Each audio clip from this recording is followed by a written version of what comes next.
What's up, crew? Welcome to Filming in Progress, the show that takes you backstage into the world of local businesses and the people who make them shine. Welcome our guest, Kevin Crowe. Kevin's work with Give a Mile truly reflects his passion for helping others. His charity has provided over 600 flights through donated miles, giving families the chance to be together during life's most critical moments.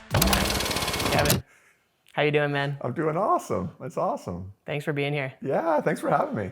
54 million miles and almost 1,200 flights. Yeah. Tell me about Give a Mile and how did this all come about? Yeah, for sure. So Give a Mile is a charity I founded about 12 years ago now. And what we do is we have people donate their unused travel miles to make flights happen for people to fly to see their loved one who's at end of life, right? So you give 1,000 Aeroplan miles and I give 1,000 Aeroplan miles, and we get mothers, fathers, sisters, sons, daughters to fly to their loved one to have that last visit. The reason I started this organization is I lost an incredible friend, Ryan Westerman, to brain cancer. And in the last year of his life, I spent an incredible amount of time with him. And it was a heartbreaking, heart-growing journey through that. And I'll tell you a crazy story, right? Kind of how the universe works. So I don't believe in coincidences anymore. Ryan was someone I was destined to meet. We didn't grow up together. We didn't live in the same town. But when I was going to university, I was dating this woman, and she had just broken up, first year university, broken up with her high school romance, and she told me a lot about him, and that was Ryan Westerman. But I never met him, but the more she talked about him, and she did say, you guys would be great friends, right? Never met him. You fast forward a few years from that, and my friend's hitchhiking across Canada. He gets dropped off at my place, and he's like, I just had this incredible ride with this amazing guy.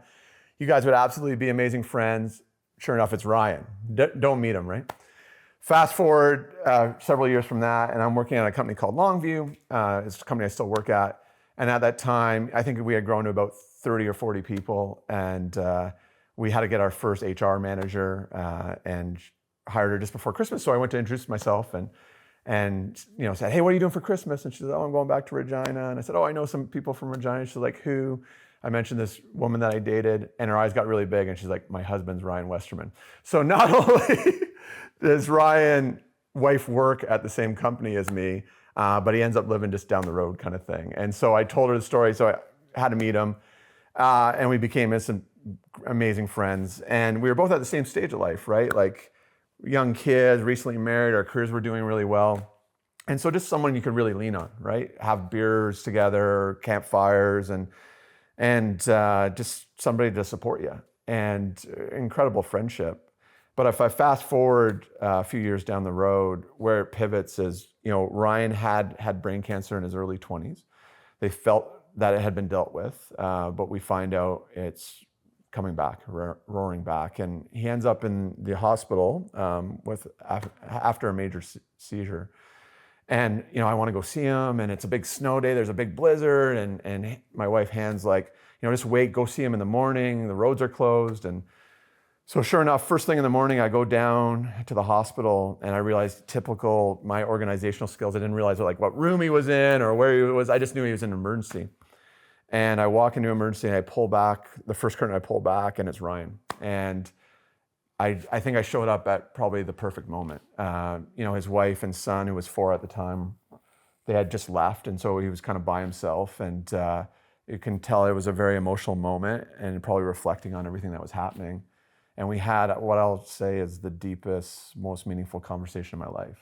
And it was really around, hey, I need someone to be here. My wife and my son, I have to, put on a certain face. For my friends, I have to put a certain face on. For my brothers, my mom, I just need someone that I can lean on for support. And he's like, I need you to do that for me. And I can tell you, it scared the living hell out of me. I was like, I don't know, dude. But I realized I had to do this, and I'm so glad I did, because we spent this incredible year of life together before he passed away.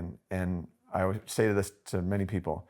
If you really want to understand what's important in life, go hang out with someone who's running out of time, who's dying, who's in the same stage as you, right? Because it's one thing to lose a grandparent or maybe someone who's older in life or a different stage. But basically, I was looking at myself, right? And he taught me so much. And Ryan ended up in hospice at Rosedale. They did an incredible job, amazing how they took care of him. And I saw the power of visit. I saw, his friends and his family and people coming for that last visit, and just how it helped us with our grief and how it helped Ryan, right, process what was happening and his death. And because it's Calgary, 1 in 4 people are born here, right? Everybody else moves here, including Ryan, including myself. I had seen so many families at the hospice trying to say goodbye on a phone, or like talking about how they couldn't afford to bring somebody. And I heard that literally there is billions of travel miles that we all sit on in our wallets. And I wanted to do something really special for Ryan because he was just such an amazing guy. And I was like, well, if we all donate a little bit of these miles, the power of these flights, the power of these gifts we can give is going to be incredible. And so here we are, almost 1,200 flights later. Unreal. Yeah. Do you remember what was specifically said in that conversation with Ryan that kind of hit home, and you're like, this is like, maybe my calling or what I'm meant to do? Yeah, I think the fact of, like, he realized how this was going to end, right? He realized what he was up against. And I would say that the power of that conversation was, it was so grounded in that reality. It's not so much the words that were said, it's the fact that we both realized what was going to happen here, right? That he was going to die. He had a 4-year-old son, and obviously his wife and his friends and family in that situation, that, like, just being super present in that conversation because the stakes were so high, right? And the fact that it was like the commitment had to be real. It wasn't like, oh, hey, you can say yes to this and like next Wednesday decide not to do it, right? It wasn't that conversation. It was like, if you're going to do this, you have to be all in.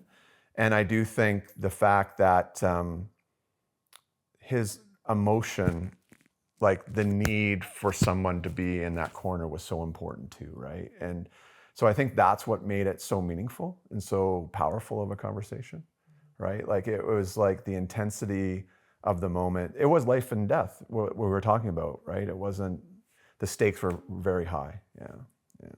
So was Give a Mile founded within that next year, or was it after Ryan's passing? Yeah, several years, right? And I do think that's an important thing, especially for anyone who's maybe dealing with grief, is sometimes the way the story comes off, it's like, oh, 6 months later, I went out and started Give a Mile. It was years later. And, it took a long time to process what had happened. And it took a long time to for that idea to meld together and to understand exactly what I wanted to do in Ryan's legacy. And there's a crazy story around that, how the idea came to be born. So I had, the idea was kind of in my head, right? And I heard, some people talking about all that travel miles, and obviously we had Ryan's experience, but it was just an idea in my head. And I work in tech, my day job's in tech, and I went to this thing that's called a hackathon, which is basically like it was a startup weekend where, Friday, all these marketers and developers and kind of entrepreneurs get together and we like idea storm, and then you form teams around those ideas and you work on them. And then on Sunday night, they vote on the ideas and there's prizes to be had, right? It's really around showing how people how to start ideas. And I went because I was going to recruit talent, and I knew there was going to be a bunch of tech talent there. And I remember I called my wife and I said, hey, I'm going down to this thing. It's Friday. It starts at 4. I'll probably be home for dinner. She goes, you're not going to be home till Sunday. And I'm like, no, I'm just going down to recruit. And so I remember I was in that room, and the person at the front, the facilitator, said, look, if you have an idea and you don't share that idea tonight, just consider your idea dead, because there's no better time, no better place, no better avenue to share an idea. You have to do that now. And I was like, oh, he's talking to me. I have to share this idea about Give a Mile. And so, went up and pitched the idea, and you could just feel an energy in the room. People were like, that's an amazing, like, are people doing that? That's a great idea. Like, someone's got to be doing that. I'm like, no, I've looked, no one's doing that. And so we formed a team around that idea. And by, Sunday night, we were like, we're going to launch a not-for-profit. We're going to get a charity going, and off to the races it went. And ever since then, the story about Give a Mile would be the right people keep showing up at the right time, right? Because it's for the community, by the community. It's a passion project for me. I have a day job. This is all volunteer work for me. But whenever we've been trying to build and grow, the right people have shown up, or the right thing has shown up, and it's been an amazing, amazing journey. Yeah. Was there any indication, like earlier in life or before that moment, that you would found a company or a nonprofit, or was it purely out of necessity because it didn't existed and you knew the power? Yeah, when you ask me that question, it leads me to a story that ties me back to Ryan, right? So, which is kind of a crazy story. So I was really doing a lot of mountaineering, kind of in my kind of early 20s, mid 20s, and me and my buddy went out to climb the north face of Mount Robson, and we had basically had a plan that we're going to climb the north face of Mount Robson. We're going to go climb a few other mountains, which will become relevant to the story in a bit. And I was a bit of a cowboy back in the day. I didn't, register with parks. And remember, this is pre-cell phones and everything. But for this one trip, I decided, we should register with the park. And we had told our friends and family, we're going to be gone for a week or so because we got all these mountains to climb. And went back in to climb Robson, and we went up. There's like a rock buttress you get up to, and then the north face is like snow and ice. And so me and my buddy started attacking that face, and there was really heavy snow, and it was a tough day of climbing. And we got to a point, whatever 5 or 6 pitches below the summit, and my buddy Glenn that I was climbing with said, "Hey, dude, I'm done for the day. I can't make it. We got to go back. I'm exhausted. I'm puking."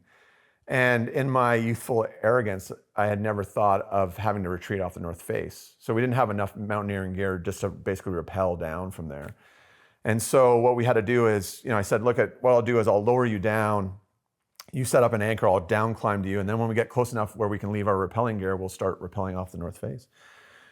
But as we were doing that, now you're kind of into the afternoon, right? The north face is crumbling, there's sun on it, the conditions are really bad. And I remember I was about 4 or 5 feet above Glenn and fell off. And I remember him saying, "I got you," because he's in the anchor. And I fell past him, and I just saw the anchor come out, and we went sailing. And we went, it's a very long fall. I could tell you it was 600 feet. I could tell you it was 800 feet. It's many, many pitches. But Robson's face kind of starts coming out like this. So it's not like a fall off out of a window down a building. We're hitting the mountain and we're kind of sliding, and then we'd hit the mountain again, and then we were sliding, and then we'd be in air. And it was long enough to think oh man, I'm dead here. And we hit there's a lip at the bottom, and that lip sent us off into a snowbank. And I landed on my face, and I remember looking up because I heard this incredible high-pitched scream. And I looked to Glenn, who kind of landed beside me, and his leg was twisted behind his head. He's like, "Oh my God, my leg's broken, the bone's out of my legs." And I realized when I kind of sat up, I had blood all over me because I had landed on my face and smashed my nose. And I went to stand up, but my knee was kind of, I wouldn't say broken like that, but it wasn't stabilized. I couldn't stand on my knee. So I crawled over to him, and I kind of pushed up his pants, his climbing pants, and realized his knee, the bone wasn't out, but every ligament had been torn, right? And feels like rushing water down it. And so his leg was just kind of flopping around. So took it from the back of his head and got him, all the ropes were kind of wrapped around us. And we ended up sitting there looking at each other, covered in blood. And this is how far we had fallen. We were in some sun, and we had fallen into a snowstorm. And Glenn, who's a really laid back guy, he's like, "We're going to die, man. This is it. We're going to die." And I was like, "Dude, if we were going to die, it was that fall, right? It was that fall." And he looks at me, he's like, "We're not going to die." I'm like, "No, all we got to do is we got to get down to that tent. And if we can get out of that tent, we're going to be fine." And he's like, "Okay, what do we have for food left?" I'm like, "We got 1 chocolate bar." And he's like, "We might as well eat it now." I was like, yeah. So we sat there and we were eating it, forming our plan. And we ended up, crawling and, lowering each other down. We eventually got to our tent, and we waited there, and we realized, people aren't going to look for us for 4 or 5 days. And so, we got back to our tent, and basically without food, waited, and whatever it was, 4 days, and eventually got helicopter rescued and came and took us off the mountain. So the relevancy of that story is when I was in that room with Ryan and we were having that conversation, he's like, "You're the person that has come closest to death that I know of. So you're the person that can give me insights into this, right? And help me get me through this." And that was a really important role, and a really important kind of wisdom, the little wisdom I could share with him. And so I feel that, when Ryan passed, part of the lesson was to take lessons and keep moving them forward, right? The fact that I had had that experience on Robson, because when you have experiences like that, you ask yourself a lot of like, why did I survive? Like, there's no reason I should be alive. When we fell into that snowbank, there was crevasses all around us. I always say that's my lotto ticket. I'm playing with house money since 1995 on. But that Ryan kind of had reiterated or brought back to the table that there are lessons or things that you have to go back and put back into the world. And so when Ryan did pass away, I knew that I needed to do something, but I wanted it to be very unique, right? Because he's such a unique guy, and he was just so wise and when he was dying. And it's a very hard thing to do, I think. Like the courage he showed, the transparency he showed. And I don't want people to think that every day he was like sunshine and rainbows. When he was struggling and he was like, look at, man, I have a 4-year-old son. I'm not going to see him play hockey. I'm not going to see him get married. Like all those struggles, he would share that with you, right? And he would also share the fact that like, look at the fact that I'm dying is a gift because I am so present and here with people because I realize there is going to be no tomorrow. I tell the story of like, I remember one day we were eating ice cream cones. He was at the hospice out in the sun and he was like going crazy about how good the ice cream was. And I was like, dude, like it's an ice cream cone. And he was like, yeah, it might be my last, right? And if it's your last ice cream cone, I think it tastes a lot different than if it's just another ice cream cone. And so when he was teaching me those things, I was like, I need to do something here. And that came out in Give 'Em All. Awesome. What are some of those pieces of wisdom that you were able to share with him from your near-death experience? Yeah, I think, one of the big things I would say that he would talk a lot about is he'd say like, why me, right? Like at the time he was 37 years old and he would say like, why me? And I had the same thing in Robson. Like, yeah, I kind of made that happen through some mistakes and stuff, but you're like, why did I survive this? And how did I get myself in that situation? And, basically where we both landed in those questions and kind of talking through that is like, well, why not you? Like, this is how life works. Like, Ryan would say a lot of times, like, a lot of people get cancer, a lot of people get brain cancer. Like, why didn't I think it could be me, right? Like, this is part of the lived experience.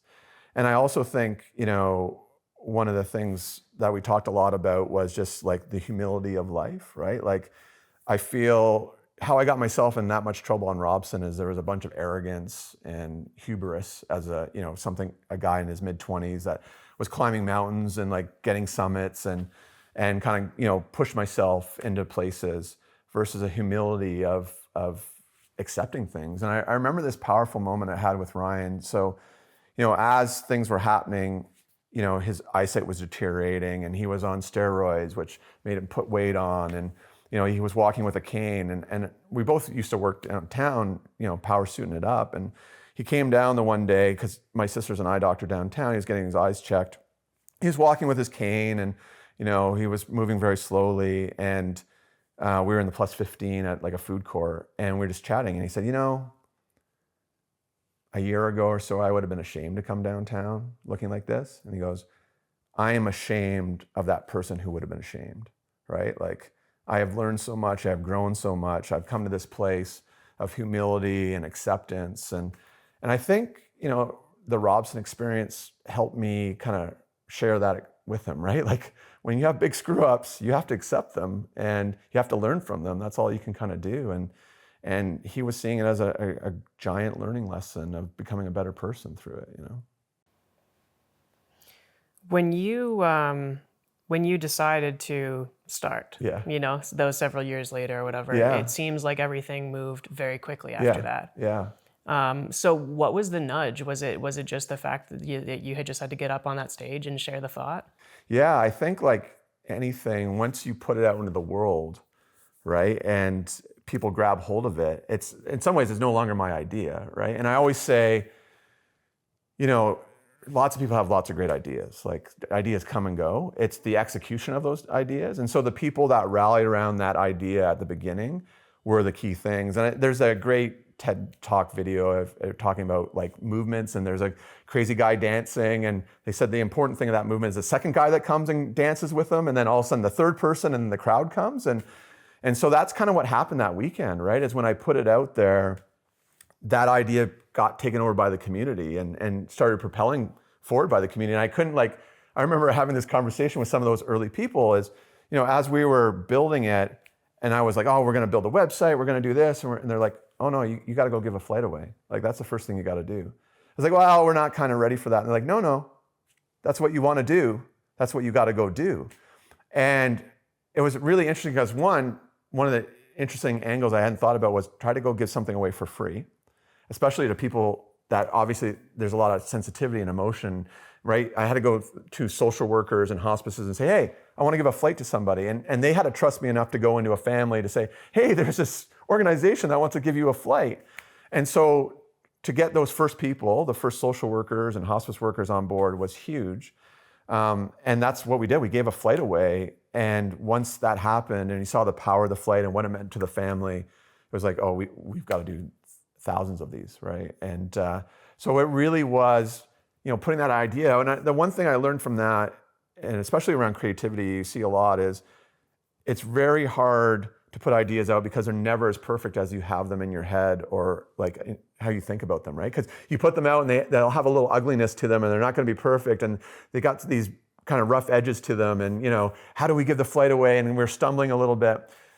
But you have to do that because that's what makes ideas real and that's what allows them to go on a path to kind of what your vision is in your head. And so I'm glad that community rallied and kind of pushed that idea forward, right? And made it real. Do you feel like people started to rally right when the idea was kind of mentioned or right when you gave that flight away, or was there any sort of resistance? This resistance was very few. Like I said, in that room, there was some kind of buzz or energy to it. And right away, I think people understood. And I would say the simplicity of that idea has the beauty of that idea, right? That the fact that there's all these travel miles and there's this community that this is the most powerful flight you can have, right? That obviously, needs help getting those flights. They just don't have the resources. So the fact that they hadn't been put together, I think when people saw that, and that really was the power of the innovation I brought, it was like peanut butter and jelly. I just took two things and I put them together. And that was because of my lived experience, right? That I happened to see that. And people were like, oh yeah, like that hasn't been done before. That is incredible. But I'll say a couple of things that really cemented the idea for me. And one of them is a travel story is that, as we were giving flights away, and this is probably within the first 20 flights, a social worker reached out to me and said, hey, Kev, there's this woman. She's originally from the Philippines. I think she's maybe in her early 40s. They've stopped treatment. She wants to go back to the Philippines to see her family and explain kind of what's going on. She is terminal. Can you give her a flight? And I think we hadn't really done international flights or, there are a lot of miles. And so we had to kind of have a talk, are we going to do international flights? And we said, yeah, we got to do international flights where we can. And this woman, she was in Calgary and she had, didn't have a computer. I couldn't email her the ticket, so I had to go see her physically. And I came and delivered her a ticket and she gave me this incredible hug, one of the best hugs I've ever had in my life. And that hug might have lasted for 2 minutes, but you could feel the emotion, right? And she said, come in, have a tea, let's chat. And she was explaining to me why the flight was so important because her parents, and I think she had, 10 brothers or sisters, they just weren't understanding how serious this was, right? Oh, you're gonna be okay, you'll find a way. And she's like, no, there's no more treatment. And she goes, I just need to go back and explain this to them. And she goes, I'm gonna fly to Manila and then I'm gonna take a train up into my village and it's a big journey. And she goes, I don't know if I'll make it back, but I definitely am gonna find the strength to go see my family.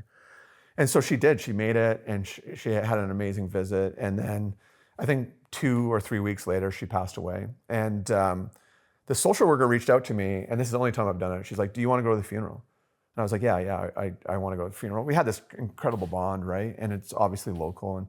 And so I went to the funeral and I showed up a little early and I was sitting in the pew and she was Filipino and I'm the only white person there. So a person comes on and they go, are you at the right funeral? Like, are you in the right room? And I said, yeah, I'm here for so-and-so's funeral. And this is what we do. I'm from Give a Mile and we gave the flight and their eyes got huge.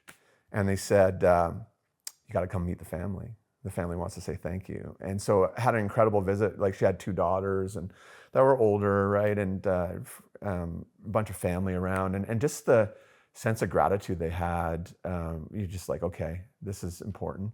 And then I went back and sat in my seat, and during the funeral, they had people connect from the Philippines, her brothers and sisters. They don't know I'm in the room, right? And they all said just how important it was to see her and what it meant to them, and for closure, and just like the importance of that visit. And then someone's like, give them all guys here, right? And of course, got an incredible round of applause. But at that moment, it was just like, once again, there are no coincidences. Yes, I'm in the right spot. Yes, we need to be doing this. Okay, how do we do more of this, right? How do we make sure that we're doing hundreds of flights a year, thousands of flights a year, because the need's there. And so moments like that just kept solidifying that you're on the right track, and this idea is really important. And I do want to stress it, especially for entrepreneurs or people that are chasing ideas. It wasn't like the sky opened up, right? And it wasn't like every day I was 100% convinced that I was on the right track. It was just, as we watched and we saw the impact, we knew that we had to keep solving problems or obstacles to keep this idea going and to make it bigger and bigger. Do you get that kind of, maybe not to that level, but that similar experience, or it's some sort of relationship with, what percentage of the individuals that you're supporting? Yeah, as we've grown, so in the early days, I would talk to every family and I'd handle their application form and deal with a lot of hands-on. And now we have a team. We've grown, right? Last year we did almost 160 flights. We're both in the US and Canada.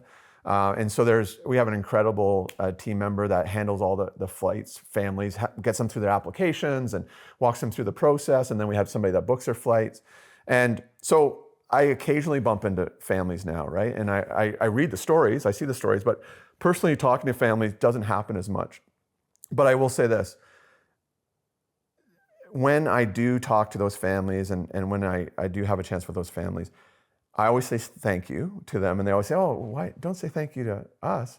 I'm like, no, you don't understand what you do for me. You do a couple things. One is they're a constant reminder of the right priorities in life. And there's many a day that I've been working away, thinking I've got some massive problem in business, and I will connect to a family. And sometimes those families are like they have a child that's passing away from brain cancer or cancer, and you go, oh yeah, my problems, like they're not big. Like I have problems, I'll solve them. But man, what these people are dealing with versus what I'm dealing, like perspective, right?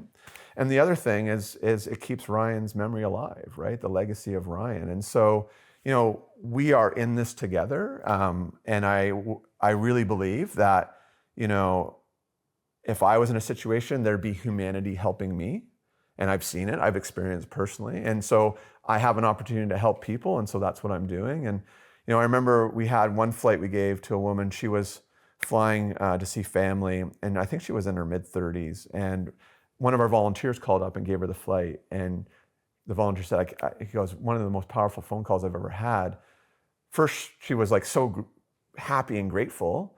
But the other thing she just said, you don't understand, like, I am at the end of my life. And the fact that complete strangers, people I don't even know, are willing to do this for me, like the belief in the goodness of humanity as I leave this world, like just what that does for me. And so these are incredible experiences. And to me, they're incredible gifts that mean a lot to me, right? It is a two-way transaction for sure. Yeah. All of these stories that you're sharing, it seems as though these individuals that are experiencing this, they're very at peace. It sounds like. Yeah. Is that commonality among like most of them? And what is there to learn about the fact that these people that are so close to something that the majority of individuals fear their entire lives? Yeah. And these individuals are like, yeah, it's good. Let's go. Yeah, well, there's a saying in hospice work, and I've come to believe it, it's how you live is how you die, right? So if you're an angry person and you're angry at life, on your deathbed, there usually isn't a major epiphany, right? You're usually gonna die angry. And although I've told you those stories, it is important to tell the other stories, right? I've had a couple stories I'll share from the other side. And once again, these to me are extremely valuable lessons. As we gave a flight for a friend to fly to this woman who was at a couple weeks left to live. And we tell the social workers, hey, we're approved, the flight's ready to go, and usually they reach back out and we coordinate the booking. But they hadn't reached out for a couple days, right? So I reached out to the social worker and I said, hey, like the flight's approved, the paperwork's all done. And she said, oh, Kev, this woman and her friend had a falling out, so her friend's not gonna fly to see her. I was like, oh, you're thinking like, you only have weeks to live, like what could you have been fighting over? I said, well, we granted the flight, so we'll give it to another family member or another friend, like the flight's approved. And she goes, oh, you don't understand. This is the last person in that woman's life. There'll be nobody with her as she dies. And for me, that was such a stunning moment because one, just to realize people do die alone. And two, to realize that whatever's going on in this person's life, at the end of your life, you are still fighting over something versus extending bridges or bringing people in, right? And so, a lesson, right? A very important lesson. We had another flight where a gentleman reached out and he's like, I want to go fly and see my mom. There's like 5 brothers or sisters, but I'm the only one that's going to go. And I don't even know if I'm going to go. Like I'm hesitant to go. My mom was an alcoholic. She beat the shit out of us. I think I want to go and see if she will say sorry, if she realizes what she did. And we set a course, and we were able to approve that flight. And obviously it's between the families and it's their business. But he did reach out to us and say, I'm just going to say, I'm really glad I got on that plane. So these are the moments, right? And whatever work needs to be done at the end, I feel, for those flights, sometimes that might be healing. I know we had another example where a father reached out to us and he's like, you got to fly my son to me. I have to ask for forgiveness. I disowned him. He came out gay when he was a teenager. Biggest mistake of my life. I need to make amends, get him here. We were able to fly him for that. So there is work that has to be done at the end of life, and it's not always a Hollywood moment, and it's not always those major epiphanies. And a lot of times we'll have people say like, hey, I want to fly, but I'm going to wait a week, or I'm going to wait 2 weeks. And my advice always to those families is, those people flying is, what do you want? It's time. So it doesn't have to be perfect time. It doesn't have to be, don't try to time this perfectly. Just get there. Go, it's time you want. Go see them now. Yeah. What are some of the challenges that you face in doing this work? Yeah, I think, there's a couple challenges. And I've said to our team, I'm like, if you want to stack a level of difficulty, go into the charity space, do something no one's doing, and deal with the world of death, right? Because all those things together are not necessarily the things that we talk about in the West, right? In the West, we tend to kind of push death away and not talk about it. But our biggest challenge is really getting the word out and letting people know about Give a Mile. When I talk to people about it, the first thing they say is, why haven't I heard of this? I'm like, well, I'm not a marketer. That's not my background, so we got to do more marketing. But just getting the word out for 2 communities. One is for the people that need flights, right? Because so many times I've told the story and somebody was like, oh, if we had known about this 6 months ago, right? We would have flown our brother in. And then obviously for people that have miles and they're looking to use their miles for something powerful, and that makes good happen. So, getting the word out and getting those people connected that they can do this with their miles. The other thing for us is technology, right? So people will say, hey, I have air miles. And we're like, well, let me tell you about air miles. So we have 2 incredible partners, United in the US and Aeroplan in Canada. Our technology is integrated, so you can go in and you can donate those miles and they'll come to our account for $0 and we can use them to book. But any of the other programs, Avion, American Airlines, you have to pledge a full flight for us because I just can't take your miles yet. And a lot of people pledge a full flight, and then when we have the flight, we reach out to you and you book the flight and you make those people go. But our ideal scenario is to create the APIs or the bridge so that all those mile programs, you'd be able to do that and you get your miles over to us and we can make that happen. Those are our biggest challenges right now. When you're dealing with, limited resources and like you said, awareness, which in turn means, less than ideal amount of donated miles. I'm sure you have to make difficult decisions on, I hate to say it, but I imagine prioritizing different scenarios. How do you go about that? Yeah, and it's a good point, especially through the last few years with inflation the way it is. I think our flight requests have gone up easily 400%. And so, if we're doing anywhere between 10 and 15 flights a month, we're probably saying no to 40 to 50 flights a month, qualified, right? Some people reach out. We don't do flights for funerals and that type of thing. So these would be like, they legitimately fit our criteria. We do first in, first out. So you have to get medically verified, right? There's an application form. It's pretty easy to fill out. Once we have all that paperwork and you're verified, if we have resources, we're going to deal with you. Majority of the flights are pretty urgent, right? So people are trying to fly within a week or within 24 or 48 hours. So we know we have to be quick. So really our policy is first in, first out, based on, if we can get your paperwork in, get you medically approved, have the resources, then we'll deal with you. I know last week the team set a new record. I think they booked a flight and got the flight booked all done within 4 hours. So that person was going to fly out that night.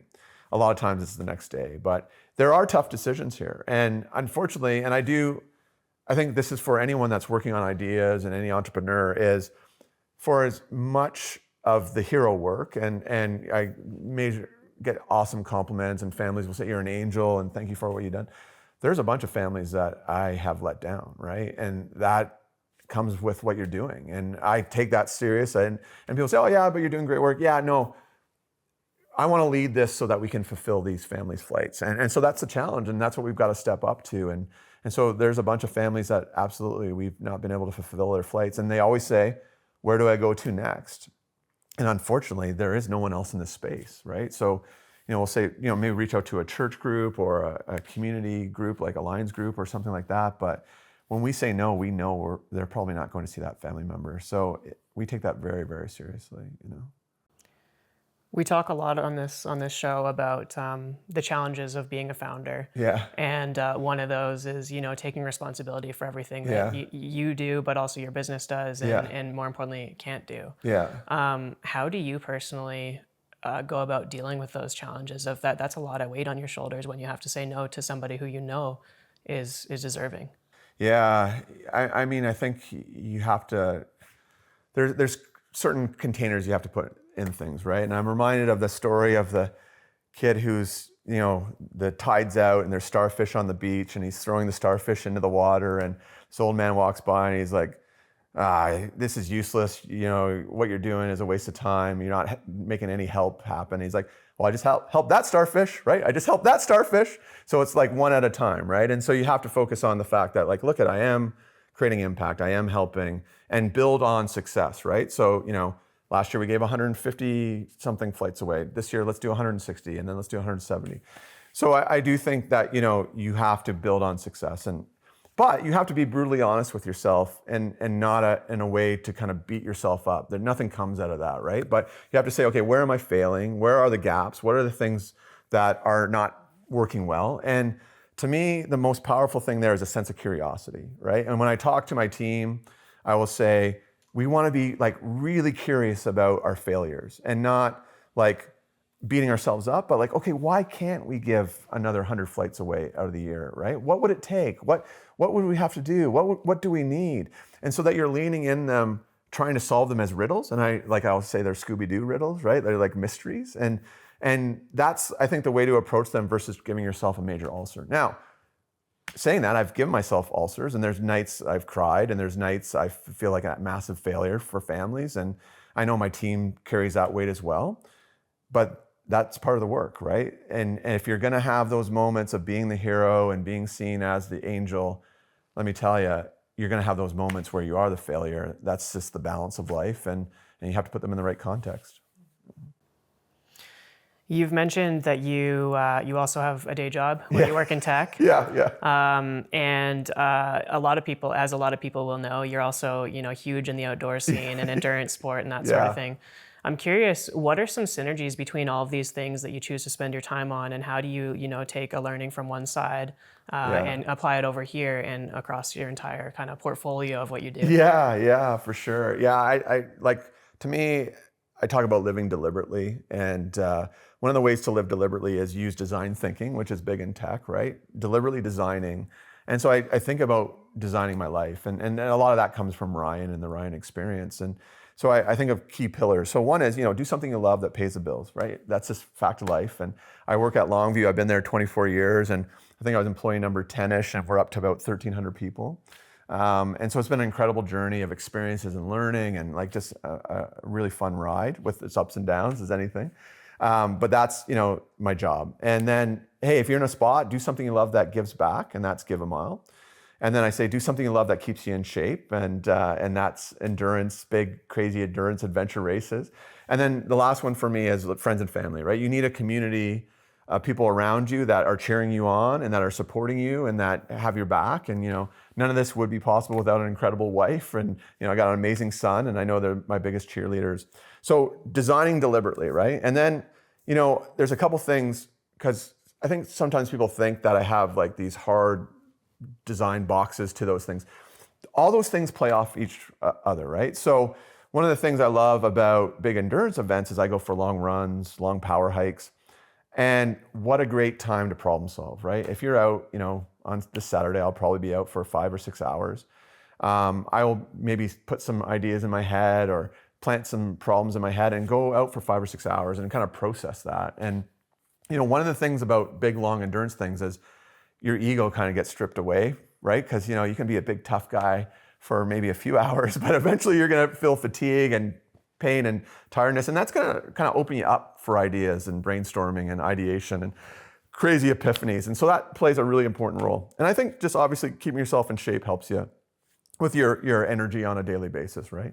And so the endurance events and those runs feed me ideas for Longview, feed me ideas for Give a Mile. I think keep my energy high for them, help me problem solve. And so it's a really important thing. I think, Give a Mile would not exist without Longview. Longview, our founder, the reason he started Longview, and it's a 100-year company, that 100 year starts today, is because he wants an incredible place where people can come and put their whole selves into that company and not worry and wake up and like, oh, the company's been sold, right? So I can come here, I can put my passion in. If we create a great environment where we're passionate about our work and we love the work we're doing, we're going to go back to our clients and drive tremendous value. And when we're doing all those things together, wow, life's going to be great. And so we can go back to our communities and our families and make them better. And so Longview fully supports Give a Mile. In fact, people on my board, sponsorship, some of the biggest donations we've had have been from Longview people. They help me volunteer. So the Longview ecosystem has been massive to make Give a Mile happen, right? And the fact that they're so tied together, and I do see it as an extension of the Give a Mile family and beyond. So all those things fit and they play off each other. The one thing I will say, because people say, oh, what about balance, right? Like, you must be a really busy guy. And I am. I admit it. I've done it to myself on purpose. But I think sometimes people think of balance like every day should be like a perfect amount of balance, right? Like I do this and this percentage and this percentage. And I think of balance in chunks, right? So that like I'm going to work really hard and I'm going to really go after this big adventure race. And then you know what? When I come back, there's going to be a period of laziness around like working out and exercise, right? I'm going to recover from that. And I'm going to work really hard on Give a Mile, and I'm going to work really hard on Longview, but I'm going to go away for a family vacation. I'm just going to tune that out. And so that's how I think about those things. But I do feel that it's really important to live deliberately. And one of my biggest fears, or the things that I would say that, quote unquote, is depressing, is when you are too scared to execute on things that are resonating or just staying in your brain. Like if I never executed on Give a Mile, I think the regrets I would have would be huge, right? I'd be sitting here kind of going, what could have been? So to me, it's really important. And especially when something scares you a little bit, that to me is where you need to lean in, right? Like, why is it scary? What's scary about it? Because that usually means there's some importance to it and that you want to go make it happen. Yeah, I couldn't agree more. And I think there's so much value. People that talk about balance in the way that we're kind of agreeing on here, I think, is that, they apply times to it, right? So it's like you got to be at the office for 8 hours and then you're going to spend 2 hours at dinner with your family and then you're going to sleep and then you're going to do this in the morning. Whereas the reality is, if all 4 of those pillars that you mentioned are important to you, then you're going to find time and they're going to they're going to pick and pull, and you're going to give this a little bit more one day and this a little bit more the next day, right? Yeah, you keep them alive. And I do think, and this might be, there might be some controversy in this, but I do think, in our current world, and especially in North America, with the state of mental health, and obviously we have a lot of kind of focus on mental health right now, rightfully so. And mental health is a spectrum, and I do think, we have people that we love that, pharmaceuticals and therapists have done an incredible job to get them into a healthy spot. But when I talk about mental health, I'm talking about the general kind of human condition, right? Like, I think where we've got it wrong right now is that we really preach a lot about avoidance, right? And we talk about like, take a self-care day, which is important. Like after big adventures and stuff, there is self-care days. But if you're taking self-care days every day and you're avoiding the things that you're passionate about or that you're being called for, I think that just eats away at your soul and puts you into a sad state. And I can tell you, when do I feel worse? I feel worse when I've sat and watched Netflix, eaten junk food, and not done anything. What I feel after, working hard on Give a Mile and Longview and going after a long run, I feel tired, right? I feel exhausted. That's different than feeling, sad or bad. And so I really feel that, my advice to people is to lean into things and accept things. And the deepest, darkest caves are the best treasures for us. And so that, it's not going to be perfect. There's going to be issues. There's going to be stress. But you need to do those things. That's what builds, I think, strong mental resilience. And I do think when we talk about mental health, people think, oh, you got good mental health, you're happy every day. No. That's not what it is. It's your ability to handle the clouds and the storms, right? And to me, one of the important things, and I've learned it through, especially in endurance and adventure races, is that, our thoughts are like weather. They come and they go. And if you can become an observer of them, and I see this on adventure races because there's a saying, this too shall pass.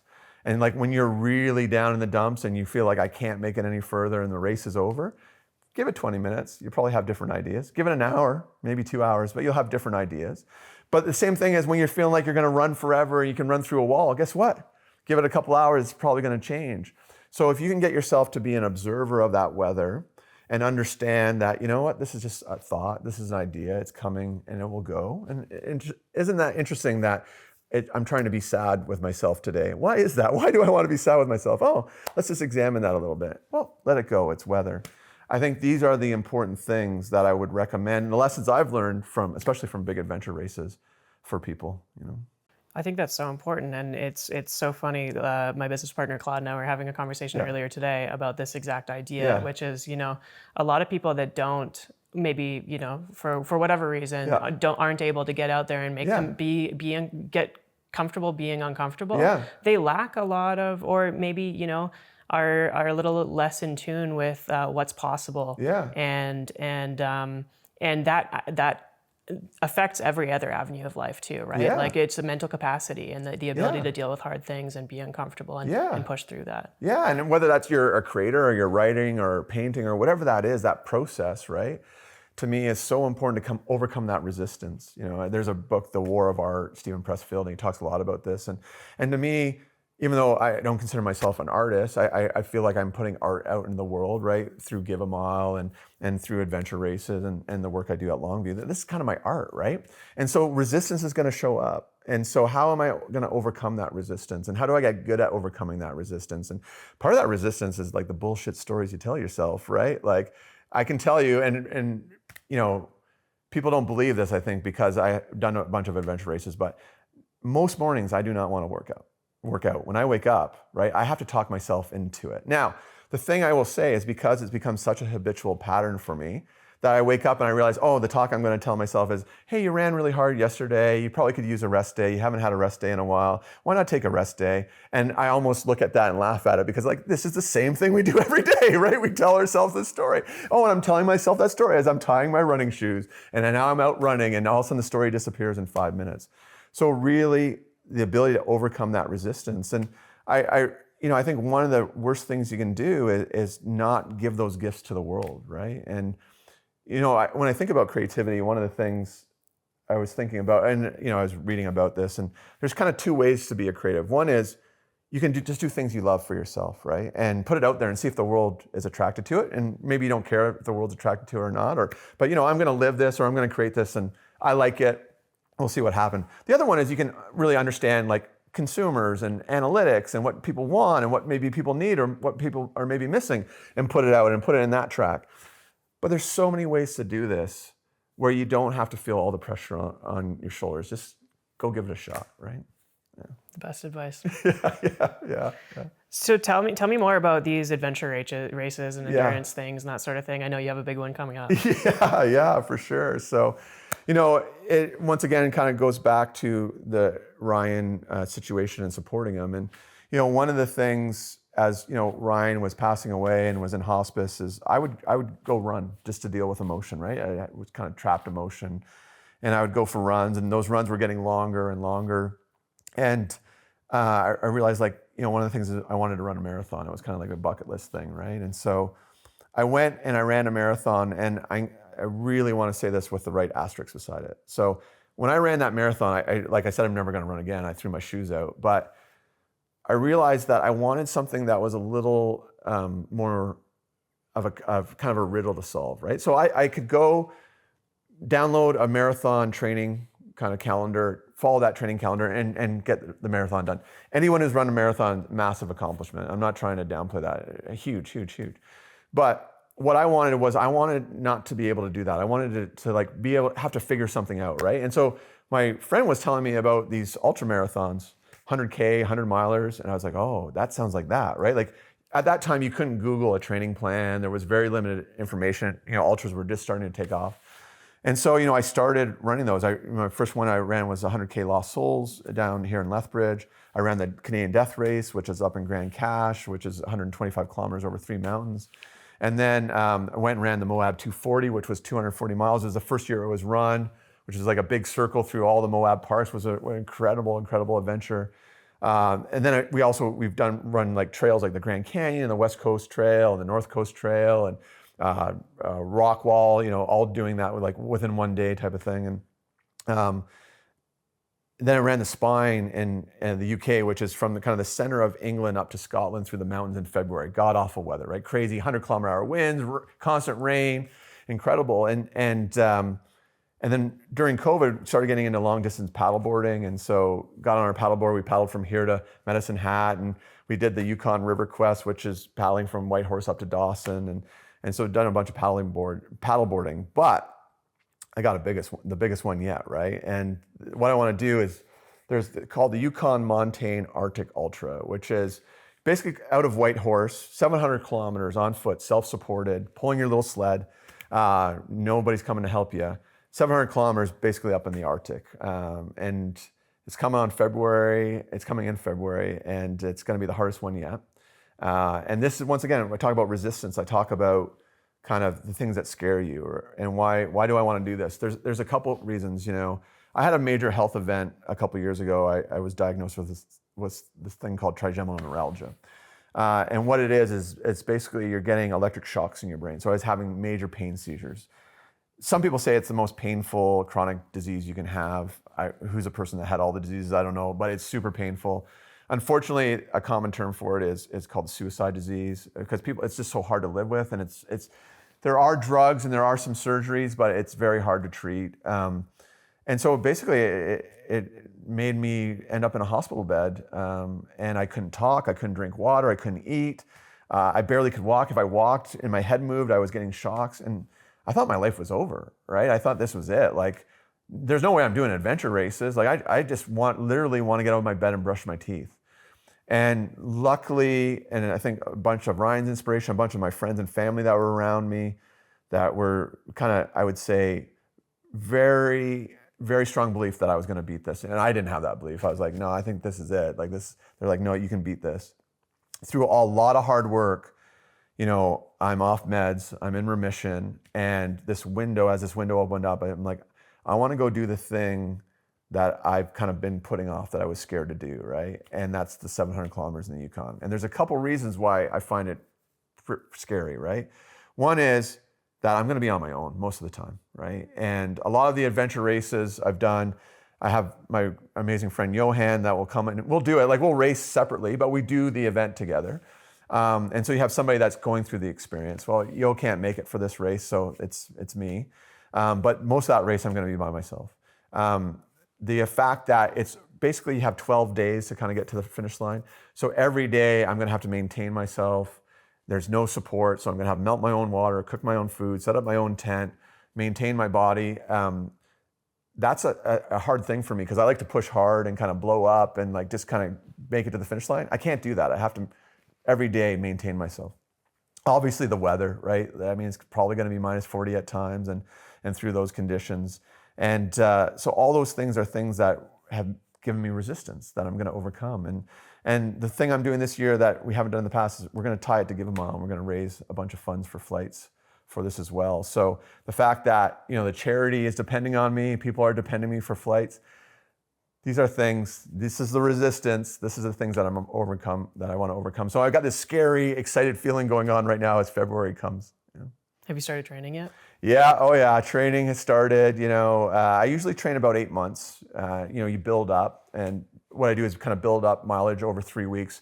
Then I cut it back by about 10 to 15%, and then I'll build up again. So right now, a few months out, I'm at about 110 kilometers a week. I'll probably get to about 200 kilometers a week. I'll also go put myself, hopefully, in some cold weather days, using the gear, testing the gear. I want to simulate the situations as much as possible, make sure the gear is ready to go. But yeah, this is going to be one hell of a race. What can people learn? I'm sure you have conversations daily and in and out about why you do what you do. Yeah. And maybe the fact that, you alluded to this earlier, but you're crazy. You do all this crazy stuff that most people wouldn't even think about doing ever. How do those conversations go? What do you tell people that maybe feel that they can't do what you do? Yeah, well, a lot of it is about kind of the conversation where the person's at, right? And to give you an example, and I don't say this to kind of sound super humble, but I was talking to a friend, and my friend, they had put on a lot of weight, they weren't exercising at all, and they said, "Hey, Kev, I saw what you're doing," and so I ended up running a 5K, and I said, that's amazing, right? And the thing I really want people to understand is, in some ways, that journey from the couch to that 5K is a lot further than my journey to go do the 700K, right? I've done a bunch of this. I have experience. I'm in motion. I have, like I said, running in the morning is a habit now. I've got a bunch of systems built in. I'm not saying it's easy. I'm just saying the resistance is a lot different, right? So for people that are thinking, I can't do a 5K or a 10K or whatever, I'm like, absolutely you can. You 100% can, right? You're telling yourself some story. And so overcoming that resistance is what I would really stress. And to me, a lot of these things are like muscles, right? So, hey, the courage to go up into minus 40, be unsupported for 12 days by yourself. Well, that muscle of courage has been built through the spine, has been built through the Moab, has been built through exposing yourself, right, to it.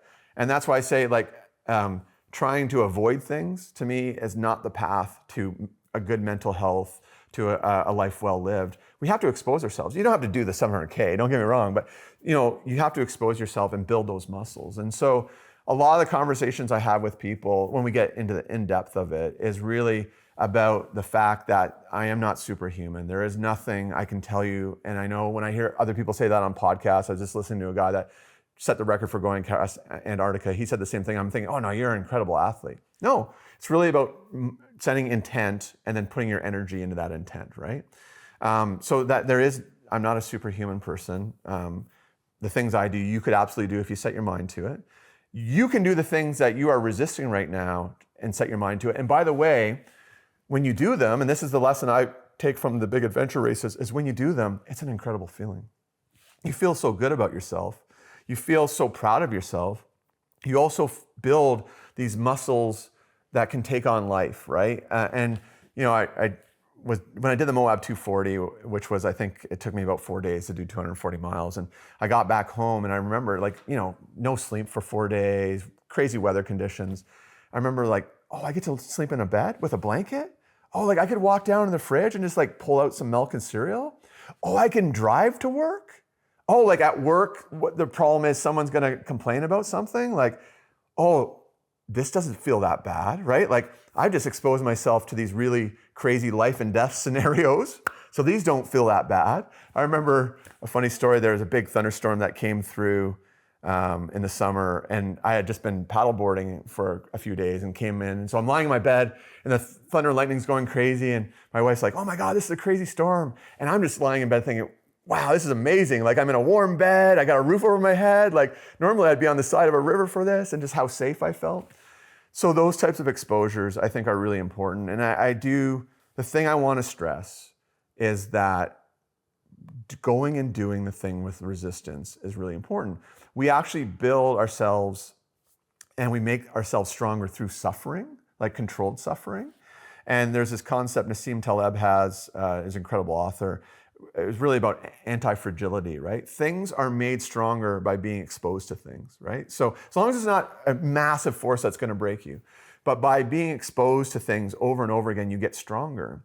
And I think we've lost that in our society. I think we're missing that point. We have so much abundance, and I love the abundance, don't get me wrong. It's incredible. Like I'm glad that we live in this time that we do.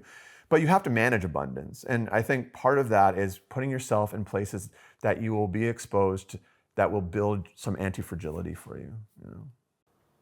There are so many people that are stuck in that place of, it's they're one decision away, they're Yeah. one step away from that 5K, whatever their resistance may be. Yeah. Is there any advice that you have for just kind of getting over that first hump to see success on the other end? Yeah, there's a couple things I'd say as I was getting in motion, and I think about the lessons around how do I build the training muscle, right? Or how do I overcome that resistance?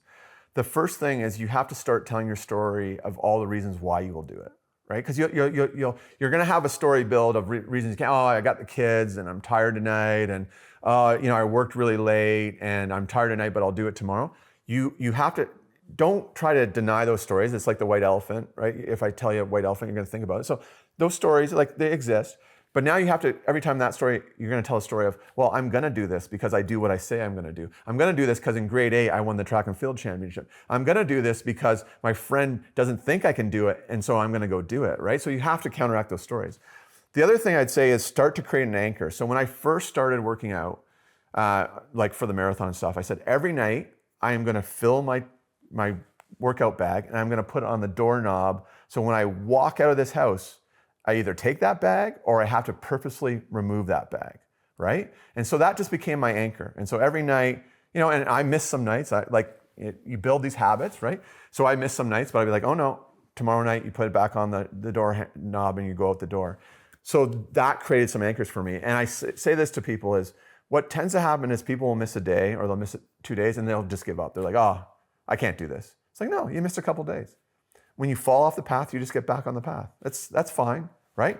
The only way to counteract this is to get back on the path, right? Don't tell yourself a story that you're never going to do this. I missed a couple days. Let's get back on the path, What does success look like to you? Oh, it's a great question, right? I think to me, there's a lot of different ways to define success. And, I think, one of the most powerful ways to define success is an honesty with yourself of what you wanted to accomplish and what you wanted to do, right? And I think that's part of executing on habits and executing on dreams and executing on things is that, you can look at yourself and say, I said I was going to do these things. These are the things I'm doing, whether I'm failing or, they're not executing exactly my vision, but I am true to myself and I'm executing on them. That to me is a really important part of success. I do think, if I look at the lessons from Give a Mile, that there is this really important of the quality of life you live and what you are giving to, whether it's your friends or your family or however that community looks. And that community could be small, right? Some people only need a few people in their lives. Some people need a bunch of people in their lives. But if we go back to that story where that woman died alone and how, to me, that just breaks my heart, right? And how we want to live a life.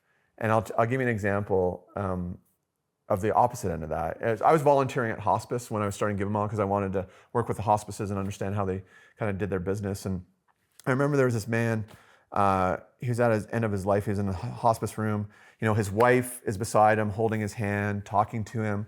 The room's full of people. And it's not just family. There's obviously some family there, but there's people that are playing guitar and singing songs. There's little kids that are running around, just playing and having a good time. There's balloons in the room. There's a celebration of this man's life, right? And you could just feel the love in the room. So obviously they're heartbroken. They're losing this incredible man. But the other side of this is you could just feel that they're so happy that this person was in their life. And so to me, that's a huge measure of success. And then I do think as a leader, there's a level of success to the teams, the Give a Mile team, the Longview team, the people I have a responsibility for, right? In this world, there's this word privilege that's used a lot. And to me, I'm not saying right or wrong that word's used, but to me as a leader, I tend to use the word responsibility. I have a responsibility to make sure that I'm taking care of those teams, right? I have a responsibility to the families that are reaching out to Give a Mile. I have a responsibility to the clients that are reaching out to Longview and using those services. And so success is executing for those people, right? And so that at the end of the day, when we look back, they'll be like, you know what? Incredible job. You lived up to those commitments. We executed on our goals and the things we wanted to make happen. That to me is success. Now, inside of that, there's going to be millions of failures, right? Like this is how this formula works.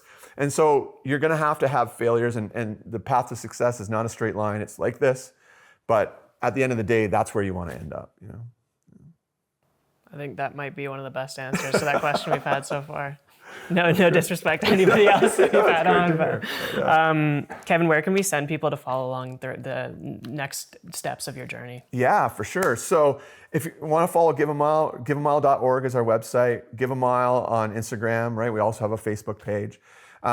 If you want to follow myself, Kevin Stuart Crowe, STUARTCROWE on Instagram, same as on TikTok. And I post on LinkedIn a lot. So look me up on LinkedIn, let's connect.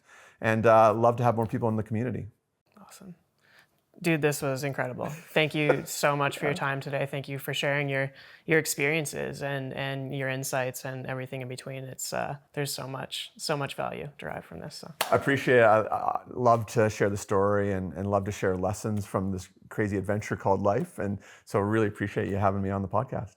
Awesome.